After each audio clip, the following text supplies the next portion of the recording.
An Israeli raid on AlAqsa compound earlier this year turned violent when hundreds of Palestinian worshippers were beaten, arrested, and marched barefoot through the streets of Jerusalem. Now two young men described the brutality they faced that night, and the humiliation they encountered while in custody. By Yael Marom Police arrest a Palestinian demonstrator in the East Jerusalem neighborhood Wadi Joz, July 21, 2017. Oren This.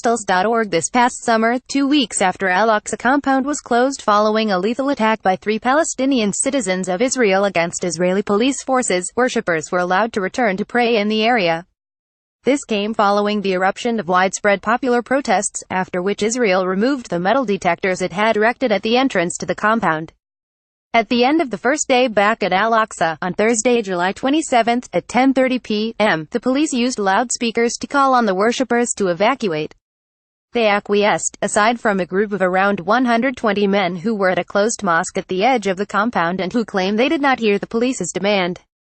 Large police forces then raided the mosque, violently beating and arresting worshippers. 100 of them, including teenager boys, were bound and beaten as they were marched barefoot through the streets of Jerusalem's Old City.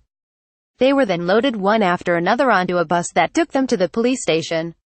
A month later, 10 of those worshippers, among them 3 medics who were inside the mosque that night, filed a complaint with the police Internal Investigations Department, Israel's equivalent of an internal affairs unit, as was first reported on Local Call.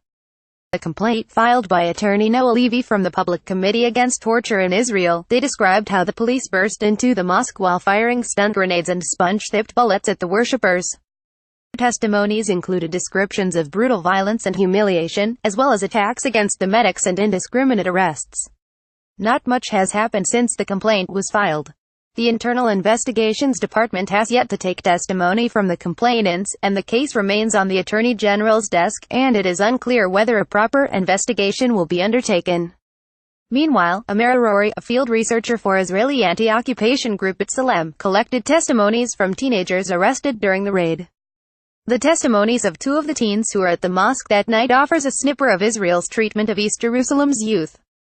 The testimonies, just 2 out of hundreds of Palestinian teenagers arrested every year in Jerusalem, illuminate the scaremongering tactics and the use of jailing and interrogation techniques that allow the authorities to put pressure on teenagers to force confessions.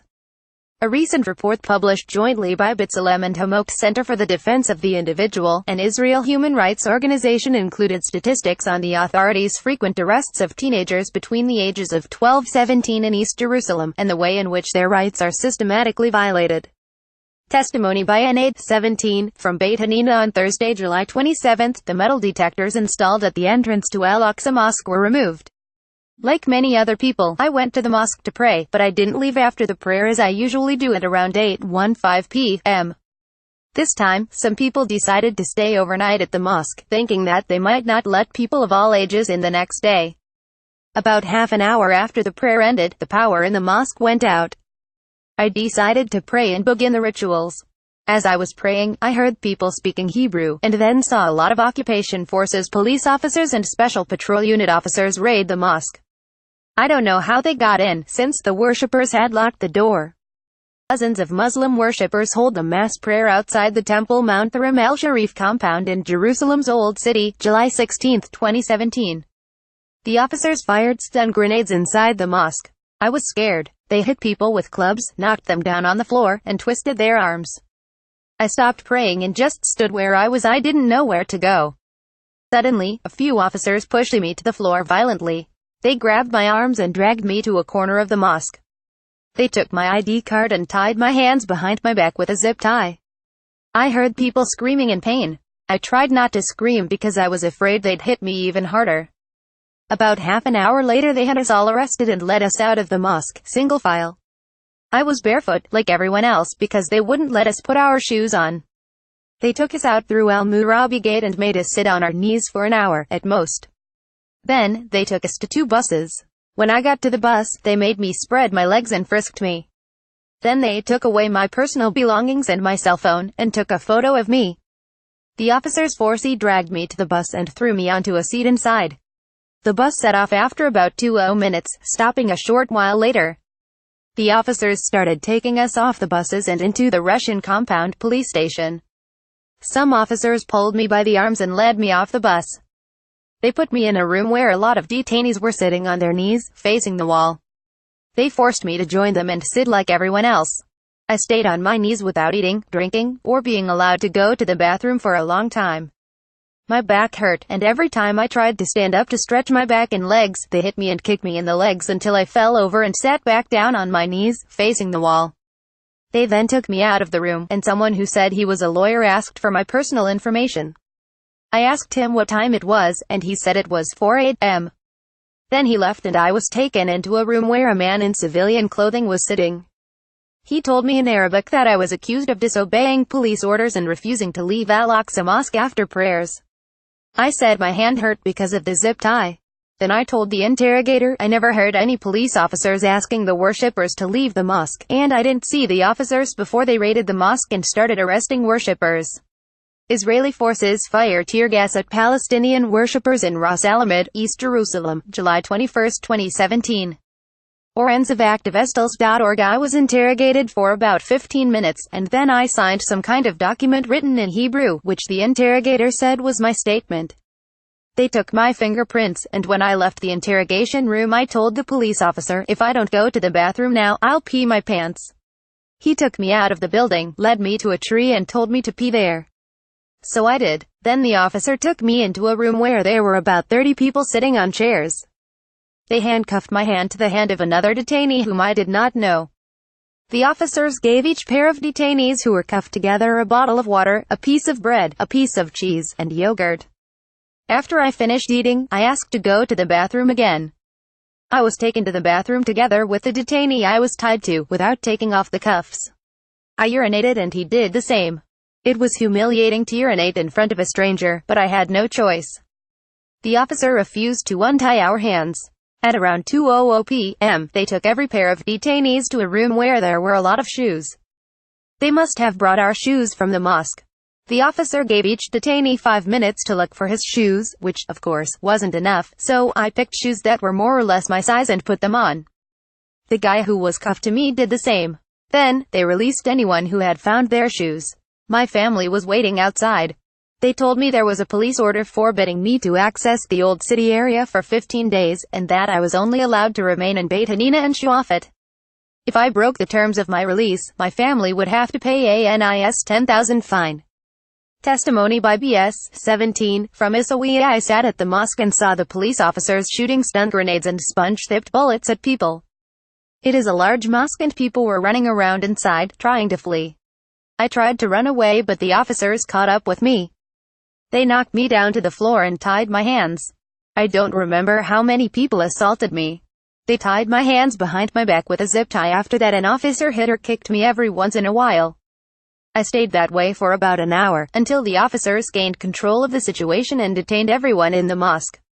Then they lifted me off the floor and led me outside, barefoot. I saw some worshippers who had been injured and were bleeding from the head or the face. They took all of us through Al-Murabi Gate toward the plaza in front of Al-Barak, the western wall, where they made us sit on our knees near the gate. After about an hour, they took us to 2 buses that were parked nearby. When I got onto the bus, I couldn't find a seat, so I stood stuck between the other detainees who were crammed. Palestinians fly the Palestinian flag. Islamic flags atop AlAqsa Mosque, Jerusalem, July 27, 2017.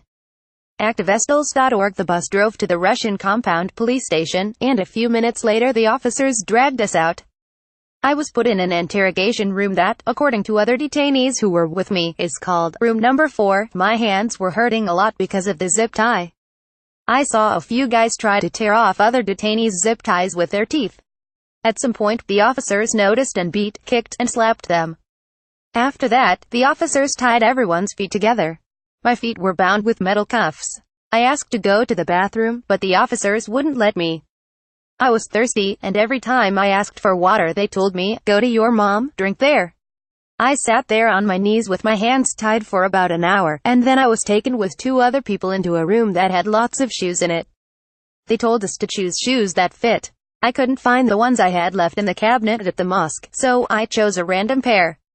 I asked the officer to free my hands and feet, so I could put the shoes on, and he did. Then he tied my hands and feet again and led me and the 2 others to a police car, which took us to the Kishle police station in the old city.